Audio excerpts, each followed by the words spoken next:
వెళ్ళాం కదండి, షాపింగ్ చేసాం అక్కడ.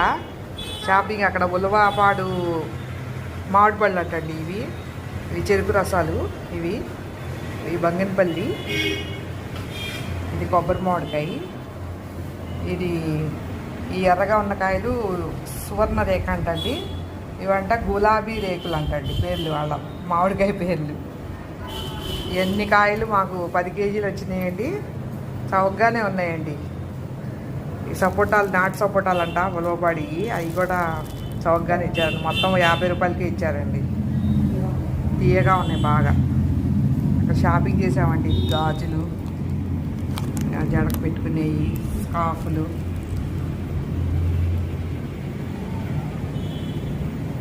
అలాగే దారిలో వస్తూ గుంటూరు గోంగూర కొనుక్కున్నామండి. చుక్కకూర, గోంగూర. వస్తూ కాగితం పువ్వుది కొమ్మలు తీసుకొచ్చామండి నాటుదామని. వర్షాకాలం కదండి, కొమ్మ పెట్టినా వచ్చేస్తుంది. ఇలా మొత్తం షాపింగ్ చేసుకొని ఊరికే ట్రిప్గా వెళ్ళి వచ్చేసామండి. జాలీ ట్రిప్గా వెళ్ళి. సమ్మర్ హాలిడేస్ కదా.